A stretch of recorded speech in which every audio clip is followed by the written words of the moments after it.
Hello and welcome to another Rubber Stamp Show and Tell. This is Rubber Stamp Madness, September, October 2002. It's hard to believe that 2002 is 2 decades ago.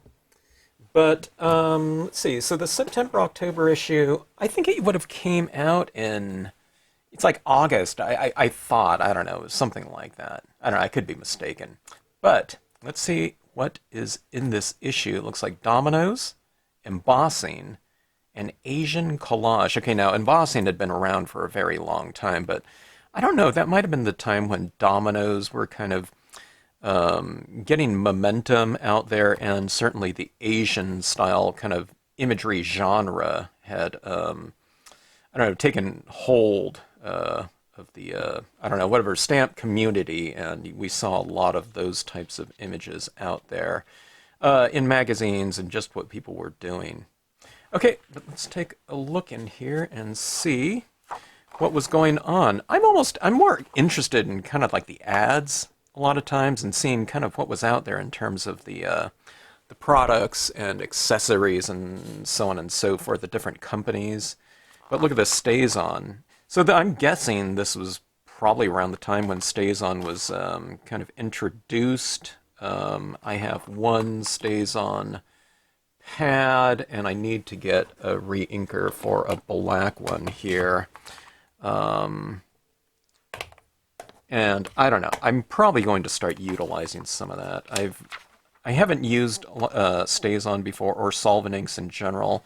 I haven't been interested in like using a specialty cleaner on these types of things, but I think I'll start using it just because a lot of people have this type of pad right here, and it could potentially remedy a lot of the kind of blurring, kind of smearing issues with certain types of paper. Everywhere, in different areas of the world where people might not be able to get some of the papers that I use, in terms of like a glossy cardstock. But we'll see. Okay, so anyways, Sukaneko still around, StazOn still around, always a good thing.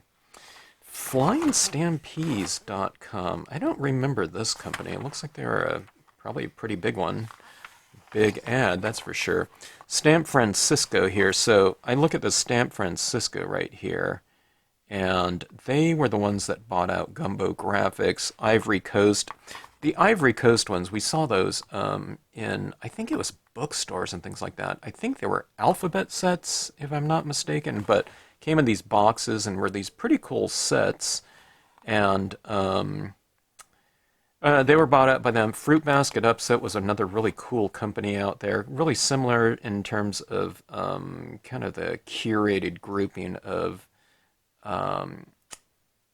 very detailed old engraving types of stamps. I really liked them. But Stamp Francisco had a lot of that as well. So kind of a cool consolidation. I think someone checked, and I don't know, there was something with their website. It was still up, but I wasn't quite sure if they were still around.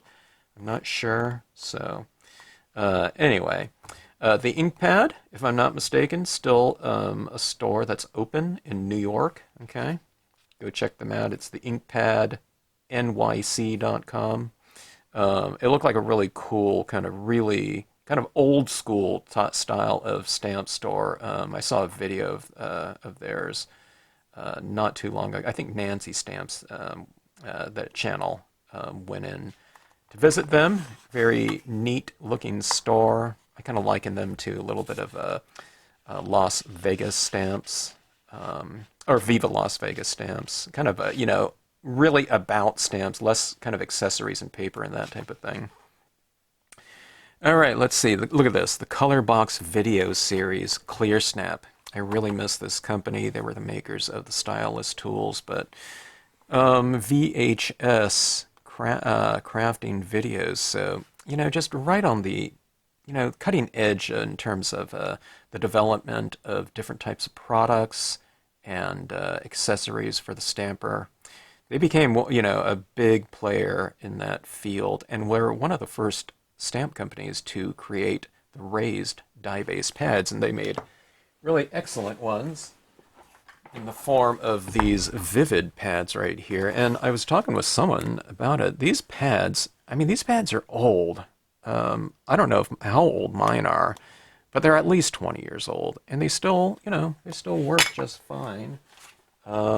Shockingly, I don't have them in any type of, sealed, like a Ziploc bag or anything like that. I'd probably still use them, but, I don't want to, do these instructional videos with a bunch of discontinued products because, while people can interchange different brands of pads, I don't want them thinking, I need that vivid pad and I can't do the scene without that, green or something like that. So I tend not to use them, but they are still excellent. And I haven't had a pad, the material that's disintegrated. Okay, let's just keep moving on here. I can talk about stamping all the time. Let's see. Look at dgrunig.com. There must have been a club for that. It says 2,000 members in 6 months. So probably some kind of club. I don't know. Were you guys in the D. Grunig club there? Inky Antics, Stonehouse Stamps. It's like this Asian type of theme going on here. RubberStampMadness would say, okay, they'd put out a notice to the advertisers and say, okay, the theme of this issue is going to be whatever. It could be holidays, it could be Christmas, it could be, I don't know, just different fall colors or something like that, okay? So, you can gear your ad, around that type of theme if you wanted to. But look at this, see, Brilliance pads right here, Tsukaneko.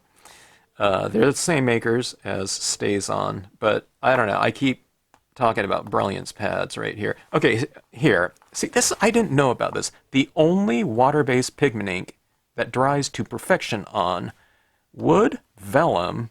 Okay, they were actually, mentioning that. I tried it on vellum, and it dries fine.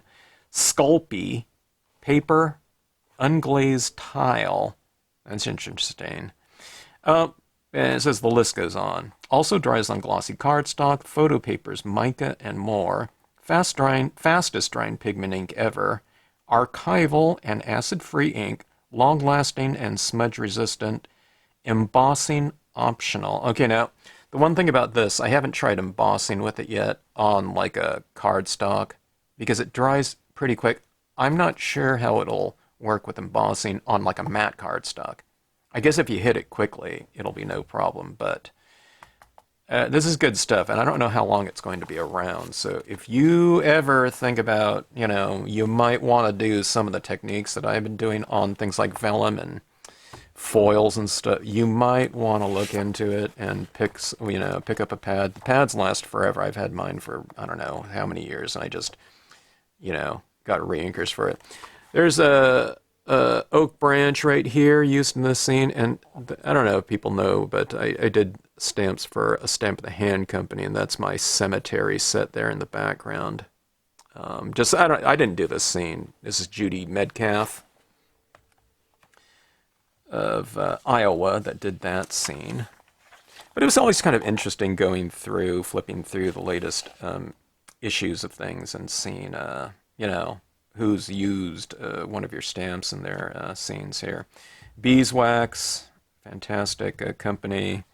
Rubber Soul, they had stores that carried our stamps. Leavenworth Jackson right here was my sister's favorite stamp company, and I liked them too. Had a lot of those old kind of 19th, 20th century engravings.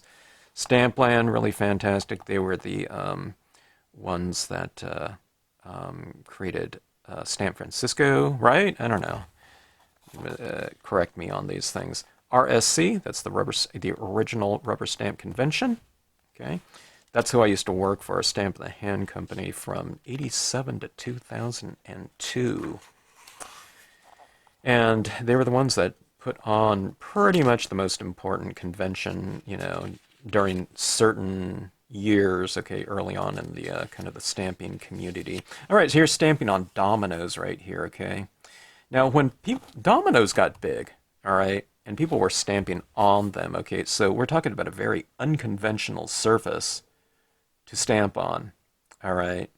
And, they're plastics, so you had to stamp on them with, okay, someone said, this is what they used right here. Black Memories Permanent Dye Ink Pad. Okay, I thought all Memories pads. What's a permanent dye pad? Wouldn't that be a permanent, like alcohol pad or so? I don't know. That's interesting to me. That it's a permanent dye ad. But here's the Black Brilliance pigment ink pad. Okay, so it's it's stamping on here with no problem. Soft leaded colored pencils, various Brilliance re-inkers and palette. Okay, so they're using the Brilliance things to color these things right here. Okay, because it's going to dry on there, and then they're probably spray sealing it afterwards, I'm guessing. Okay, so anyways,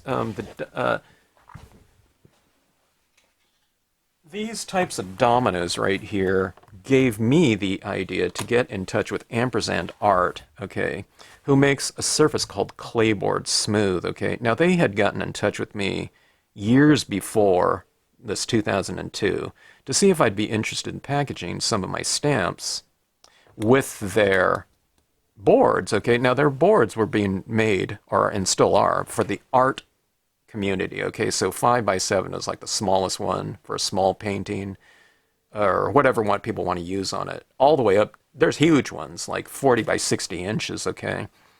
But I said, hey, no one's using like a three-dimensional type of object, okay, and I just don't think that packaging my stamps with their materials at that time was going to push their product. But when I started seeing Dominoes out there, a surface that's really super unconventional for stamping media, I thought I'll get in touch with Ampersand Art again. And I said, hey, I think it's time to release these little types of smaller tiles for stamping. I think the community's ready for it, because this type of material here is completely catered to accepting as much media as possible, as opposed to, say, stamping on a completely unconventional thing that you have to use specialized media for it, okay? I mean, these things take pastels, colored pencil, dye-based inks, pigment inks, acrylic paints, oil painting, India ink, everything, okay? So we created this product called Stamp Board. I said, hey, you don't call it Clayboard because everyone thinks that it has something to do with ceramics. So anyways, that was the intro for Ampersand Art small tiles in the stamping community. It didn't take off like I thought it would, It was just such a fantastic product for that. But and everyone that used it seemed to like it, but I don't know. It was just the Dominoes, I don't know. I don't know why Dominoes got really popular. I mean, it was really cool. But this is a little tile right here that I did with like a preschool class right here. And they got this project done pat. And everyone thinks this, sometimes the things that we do are hard, but that's that. But anyways, going back to Dominoes here, here's a full article on it. And they were cool, to say the least. But dominoes and things like that, like tiles, really fun surfaces, and then you can kind of glaze them off and they're really shiny. You can do the same thing with these, but they're just so much easier to work on. But they came out with domino-sized stamp boards. Okay, let's move on here. Yeah, remember I was saying that I think this issue probably came out before this, so here's some Halloween ideas that people can look at. Here's some different bags here. Here's a store called Stamp Diego. I wasn't living in San Diego at the time like I am now, but I did go into Stamp Diego once. Autumn is in the air. I've been doing some autumn, scenes lately. I need to do a autumn-based dye ink embossing test. I didn't know you can emboss dye-based inks. I thought it was always a pigment ink type of thing.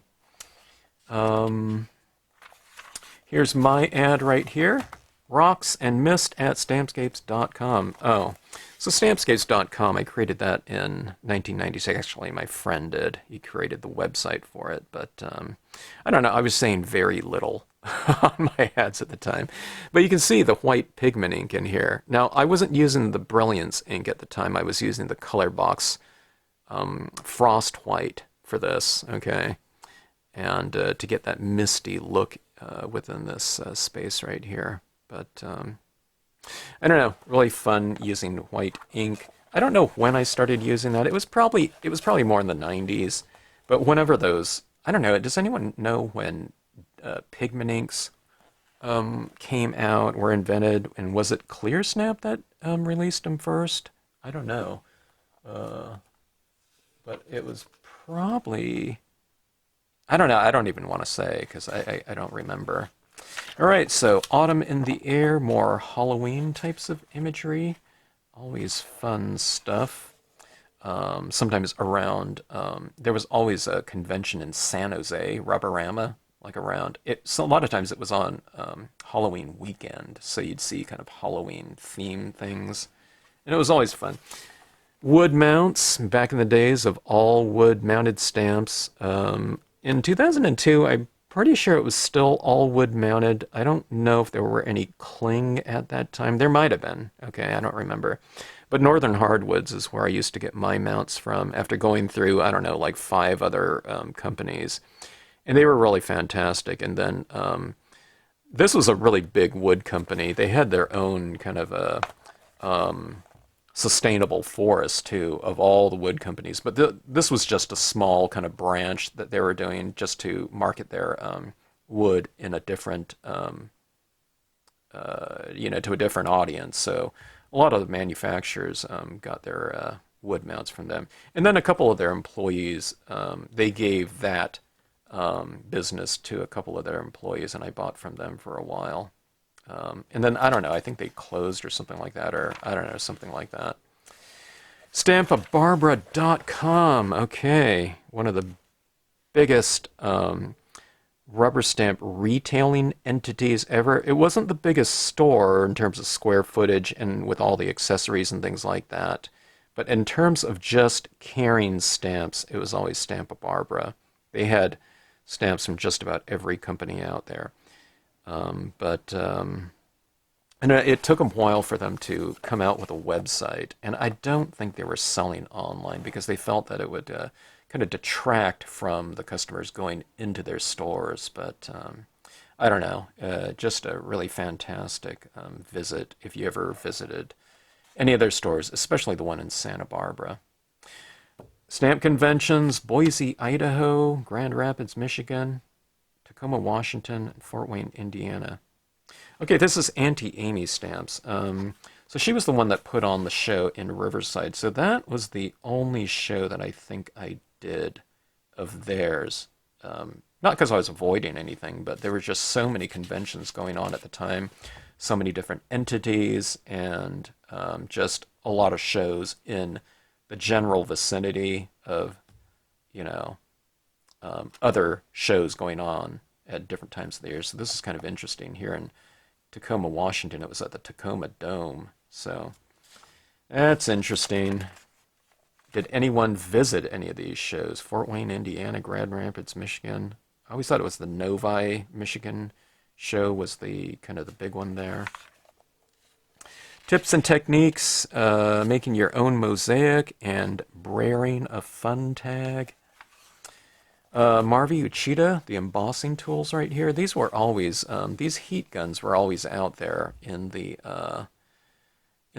hobbyist industry, like radio controlled airplanes. They put this thing called monocoat when you're building your planes with like balsa wood, and you put the monocoat over it, and then you heat seal it, to get that, the seal nice and tight. So it's like this plastic coating on it. But for the crafting industry, they just changed the colors, from black to more of a kind of a crafting look here. So I don't know what heat guns do you all of you use. Stampabilities, I remember seeing them at all the different conventions that I used to go to. Products to improve your stamping life: Ma Vinci glassine envelopes, intaglios, metal tags. Intaglios, that sounds really familiar. Fiskars, reminiscence papers. all kinds of different things out there. Eclipse art masking tape. That was, I thought that was, yeah, it was Judykins, okay? They're Eclipse tapes. Did any of you use that? Art Gone Wild here. You see them at the shows. I haven't been going to shows, and with COVID, it's like you haven't gone to shows in like 2 years. Peddler's Pack, taught at their store before. I mentioned that in the previous video. Okay, so see this right here? When you started seeing like art lights, you know, the kind of the art industry, you know, bigger kind of craft industry things starting to advertise in like stamping magazines, that's when you know that there was a lot of momentum in the paper arts industry, okay? I have an art outlet myself. I'm not using it here, but I think Dee Grunig became like a, I don't know, not sponsored by them, but I don't know, she, you know, had her name on some alt-lights at one time. Asian Odyssey, see this right here? West meets East, okay? So that's when things started cooking here with the genre. And, you know, I think at 2002, Curtis Oweda, anyone know his designs? I did a review of one of his catalogs, but he had all kind of Asian, Japanese types of imagery, and I think he died before this whole kind of genre exploded. And I don't know, I seem to recall that and thinking, you know, it's just too bad. It's too bad in general, you know, but just his own, you know, type of imagery would have been perfect for this whole big wave that kind of took hold of the industry at one time. But look at this. This is like some paper doll types of folding here. Oh, that's Janice Bryant there that did that one. All kinds of things. Okay, so the 2002 U.S. Art Stamp Tour. Okay, and okay, this is Heirloom Productions right here. Okay, and I used to do a lot of their shows. Del Mar, yeah, some of them are noted in here. I'm not sure why. Puyallup, Washington. I'm not sure. I don't know why. Oh, maybe. Oh, because this is at the end of the year. So this is just showing the rest of the year that was down here. Okay, got Alias Smith and Rowe. Post stamp work. So these different types of post. What do they call it? Postoids? Was that it, or faux postage? Okay, this was really big at the time. Okay, maybe more so in like the early 90s. You know, that faux postage thing was going on because there was so much mail artisan ship going on. So people do these fake postage stamps. Mail art is where you kind of decorate your envelope that you're mailing to someone. And a lot of people were doing really elaborate things. And mail artisans were really adopting stamps as a, you know, big kind of medium for their, or tools for their medium. And that was always really cool. Museum of Modern Rubber. Always love their stuff. Bedazzled magical embossing techniques. Okay, maybe I need to read up on this because I'm just starting to do some embossing. Thank you for the tips, for those that have given me tips and continue to explain some things over you know, the comment section on both Facebook and the YouTube channel here. Yeah, there's a lot of things that are, I'm guessing, are very basic that I don't know about. Okay, so don't you know, think that I might know something that might be very basic if I haven't, especially if I haven't done it yet. So yeah, we want to know. Okay, so there's some kind of embossing being done on here. I'll bookmark this. I should really read up on this. Stamp stores. How many stamp stores do you have around you now? Hopefully one somewhere, you know, that you can get to. But it's pretty much like the, I don't know, early mid 80s or something like that in terms of the numbers of stores out there. They are gold. Hold on to them, support them as much as possible if you can. You know, they are absolute gold in terms of the, for the rubber stamp industry. Putting on the Ritz here by Art Snyder, embossing powders, talking about embossing, traditional embossing. I don't know. I have a lot to think about. Okay, someone just asked me about the anti-static. They said, hey, I didn't see you use the anti-static powder. And I said, well, I don't have it, and I don't have like an anti-static bag or anything like that. So I don't know. I've just been flicking, the back of my card to get the additional kind of embossing powder off, which is working for me. But I'll look into, the anti-static things at some point in time. I feel that I'm going to be doing a lot of embossing because it looks really cool and it kind of emphasizes some of the things that I'm trying to go for in my pieces here. All right, so a lot of different stamping companies. Don't you wish there was this many stamping companies, stamp stores around still? I can just go down this list and it's like, I don't know, whatever. 50%, 60% probably ordered Stampscapes at some point in time. Whether or not they carried them on a regular basis, I don't know, but a lot of them even taught classes, so. But it was just a great place. It was just, stamp stores are great for, it's not just for getting the stuff, but it's for community and also, of course, for finding out new products and whatnot. We saw it in, the magazines and whatnot too. But it seemed like you'd find out the information on new products faster by going to your local store. Because, you get all these customers that are going in there and they're doing their own research and kind of bringing it to the store, telling everyone about it, trying to get the store to get it, whatever, And, just great stuff. Good Stamp, Stamp Goods. I used to buy stamps from them at the Carson Rubber Stamp Convention. Whenever I had time, that was when I was still working for a Stamp of the Hand a lot of times too. So, shaker greeting cards. I've never made a shaker card before. I always thought those ones were really cool. Kind of an extension on the shaker card were those water ones where people have like I don't know, I'm guessing a Ziploc bag, with the water kind of in that little window like that. And those ones were really cool. Commotion stamps. Oh, look at this. This is addicted to rubberstamps.com. Does anyone remember addicted to rubberstamps.com? That was a website that carried. They were kind of the first big consolidation of stamp companies online. I don't know how many stamp companies carried, but it was a lot. Artist carving blocks here, eraser carved looks. Have you guys done any eraser carving? That's really fun to do. I don't know how many people do that still, but it is great fun. They often use the Statler Mars types of erasers to carve, and you can do these really cool carvings on it. It was much easier to carve an eraser than something like, what do they call it? Those blocks. Oh my gosh, I can't think of it right now, but I did this block in high school.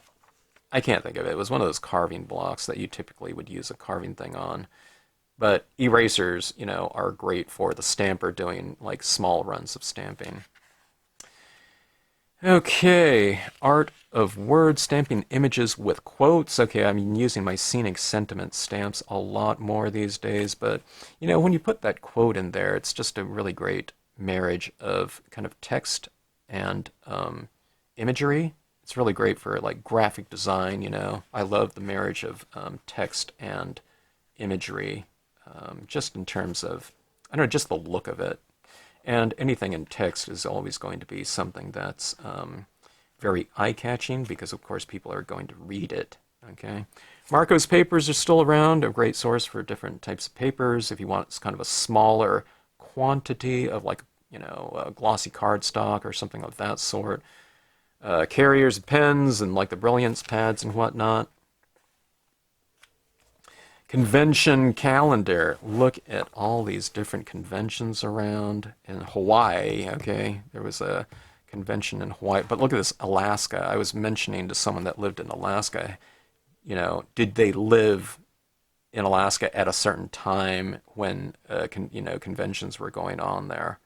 A lot of the first convention in Alaska, there were a lot of stamp companies like, yeah, we'll definitely go there. You know what I mean? Because it was like a business trip, that they can write off, and do a show out there at the same time. So a lot of them did the Alaska show. I don't know how big of a kind of a local,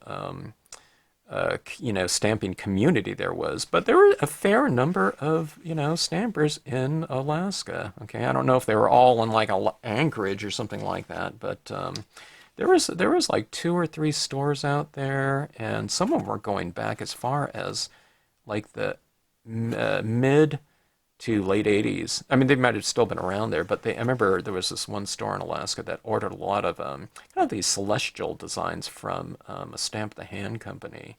And I'm guessing it was a stamp store that was probably in the real touristy area, maybe in a ports of call type of thing. That's what I'm guessing there. Okay, more conventions. Okay, now check this out right here. This is what you used to see at shows. There were cabinet makers that would come to them, and you'd see oftentimes like furniture, for your wood-mounted stamps, and it was so cool. My mom bought, cabinetry at these shows.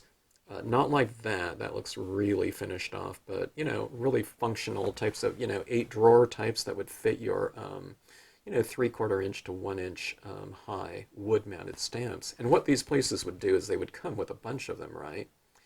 And they would have one model for each of their designs, and then they would, they'd be taking orders for them. But, some people would get there early, and they'd say, hey, I want that. Can I buy your floor model? Okay. So they'd ship the stuff there, but then they would sell the floor models, which is great for them because they wouldn't have to ship it back to them themselves, their home. So they can save on shipping there, or just, if they drove there or whatnot. So a lot of people, there would be like a sold sign on there, but then they'd be taking orders for more. But look how beautiful that is right there, But definitely, specialized furniture for the wood-mounted stamp. And, yeah, I don't know. Fun stuff. Okay, now this is Addicted to Rubber Stamps right here, okay? They would take out ads, like a block of ads in these types of magazines, okay? The Rubber Stamper, got Stamp and Scrap magazine. Was that what it was called? I don't know. There was a lot of them. I can't even think of them now. But what you would do is they would say, okay, you can take out. They would buy this big, huge block. This is a lot of advertising right here. Okay, especially for the RubberStampMadness here, right? So you can take out an ad in RubberStampMadness like I did out front, but you can also, Addicted to Rubber Stamps wanted you to take out an ad within their ad, okay? And it would be just so much cheaper, okay?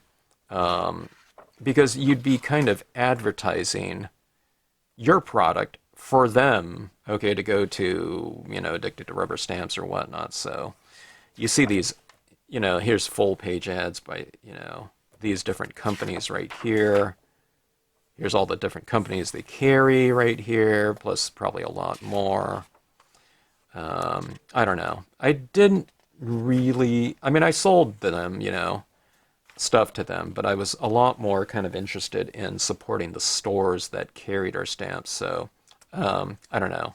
I asked Addicted to Rubber Stamps, hey, don't mass discount Stampscapes. So they just put a thing on their files. Okay, don't, we're not going to discount stamp, because we got to have those stores, out there. But, embossing, powder, stamp. Here's Stampland right here. Let's see if I took out an ad in here. There was a lot of ads that you had. Look at this Peerless Watercolors right here. I have a book of that.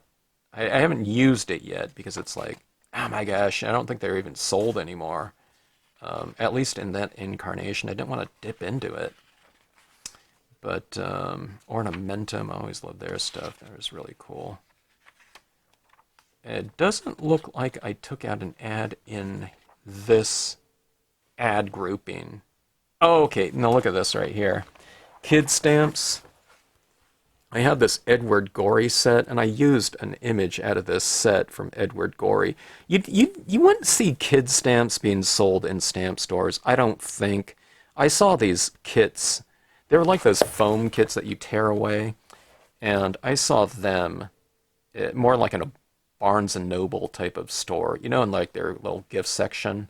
But I have that Edward Gorey set, and then some people liked that set, and it was like, hey, where'd you get that little creature? And they wanted that, and I don't know. There was like a set like on eBay for like $70. I don't know how much it was. It was a lot, you know. I don't know, these discontinued stamps, I don't know.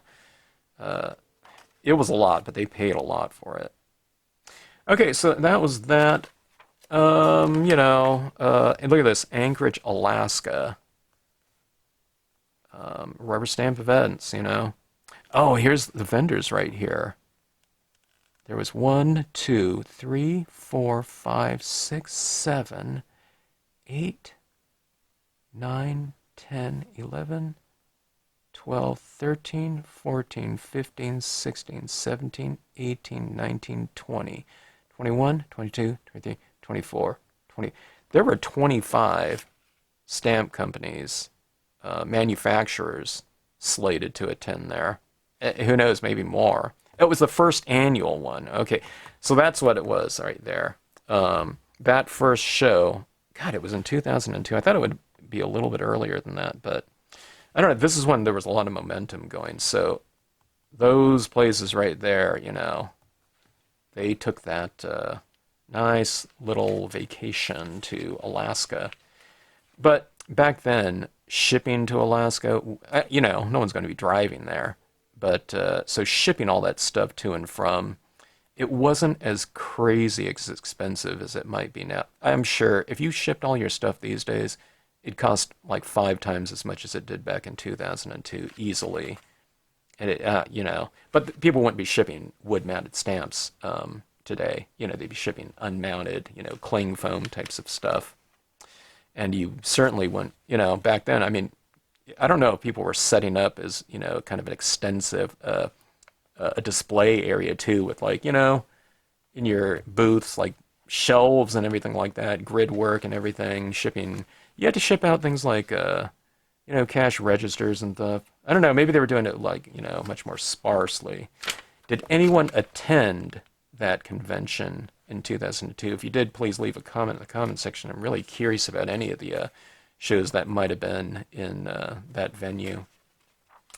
Catalogs in review. This is what they do on the back of RubberStampMadness. Imagine Air Designs, really cool, very accurate drawings of mostly aircraft, but they had a bunch of cars, and they also had some trains and things like that as well. Northern Illinois rubber stamp retailers. It's always cool when kind of a group of stores were kind of working together, because see, like this, they could take out a whole page ad, and you know what I mean? It was much more affordable for them to group together like that. And oftentimes these types of stores that often work together would, you know, they'd get guest instructors out there, and they would, you know, you'd hit several stores at the same time. You know, they'd say, okay, Kevin, we want you out here. I didn't go to Northern Illinois, but places like Connecticut or something like that, you know. And they just kind of arranged, okay, you're going to be on here on Thursday, then you're going to this store on Friday, this store on Saturday. You know what I mean? And you wouldn't have to think about that. But yeah, see this right here, Curtis Ueda collection. So it's Midori Ueda. So it wasn't Curtis anymore. So yeah. Fred Mullet. I heard about him. He did something recently that someone pointed out, but fish prints, one of the best stamping pieces. I rubber stamped pieces I ever saw was by him, and it was in a store in Washington. He just did an original, and I think he did it with like, it was like bendable pieces of rubber, and he just like printed them. So it was like this kind of real kind of super gestural plant, but it was, I think it was like these pieces of rubber that he just kind of bent into place and stamped. You know what I mean? So it looked real. It just looked super organic, and I don't know. I always remember when I said, "Wow, that's some really cool stamping there." So it wasn't like one stamp, just a boom like that. I think he built it out of several pieces, or the same piece but just bent in different ways. I don't know. Okay, so classifieds in the back. Always kind of interesting reading these types of things right here. Let's see. Nature in Art. Oh, this is Maija Seko. Okay, I'm butchering her name, but she was a really fantastic stamper. I don't remember seeing a picture of her before, but a really great user of nature stamps and whatnot, scenic stamping. Stamp your art out. Okay, look at this right here. Stamp your heart out. Visit our village shop. Stamp your heart out, if I'm not mistaken, was the first rubber stamp store, period, okay? They were out there earlier than other stores in Southern California, okay? I don't know when they started, but it was sometime in the early 80s, and that was the first store that I ever taught at. Really small store. There might have been, it might have been 15 by 15 feet or something like that, but I remember teaching in there, and there were about 7 people, and it was packed. Once you sat down, you couldn't move, but it was really cool. I was really super nervous teaching, too. I don't know, it went okay, but, Joan, the store owner, she goes, "Yeah, you did well, you're shaking a little bit," because I noticed when I was talking, there was this going on. And my boss from a Stamp the Hand company drove me out there, because she was good friends with Joan. But, I don't know, I taught out there 1 or 2 times after that. Maybe more, I don't know. Let's see here. Oh, look at this. Okay, so Stampa Barbara, this is Imageville right here. That's a store that Gary Dorothy, the owner of Stampa Barbara, okay, really fantastic store. He started Imageville, and that's still, I believe that's online. He does photography and sells like limited edition prints of his pieces. Check that out if you have a chance. Okay, so submission information. Now, if you ever want to check out, have a chance to get your pieces in Rubber Stamp Madness, the magazine, look at their submission information on their website, and look at their submission guidelines and whatnot. And, you can see what their themes are going to be, and you can do things in theme. Maybe get your pieces published in a print magazine and whatnot. That'd be cool. Rubber Stamp Madness, it's one of the few magazines, hardcover publications still out there, so I don't know. Don't wait too long, but look into them. Look at these memories pads right here. Someone said, in this magazine right here, it says permanent. So, okay, I didn't know Memories was put out by Superior. So Superior makes a lot of the stamp pads that are out there, but just under different branding. But I guess their own kind of line was the Memories ones. So I might look into the Memories Black. The Memories Black that I used to have, super juicy, so oftentimes I would use that black for my foreground imagery. But it took a long time for it to dry for me, okay? So it would smear if I used it too easily. But, I guess we can heat set it. But that would be a really good black. Everyone has their favorite black pads. like just standard black pads, Stays On, Memories, Marvy, whatever. But the Memories were favorites of some people. And I could see why it was just super, super black. Vivid ink pads, look at that right there. Out there, soon to be forgotten, probably around that 2002, because a lot of other companies started releasing different types of pads, and it was always about the latest line, you know. But it was kind of too bad that Vivid was kind of, I'm guessing it was kind of forgotten because, I don't know, just people kind of moved on to other things, but a lot of people still had them, you know. And if you talk to a lot of people that were buying Vivid pads, like at this time, I bet, you know, a lot of you still have Vivid pads in your collection that still work, unless you just used them all the time and they went dry on you, because I don't know if they had reinkers for them. All right, so anyways, that is that issue of Rubber Stamp Madness, a little flip through, you know, show and tell. I hope you enjoyed it. Did you recognize some stuff in there? Does it bring back some memories, you know? But yeah, if you went to some of those conventions or, you know, utilized some of these things, were you stamping on dominoes? And if so, when was the last domino you did? And I don't know, some of those different types of things. Were you doing Asian imagery? I don't know, leave a comment in the comment section.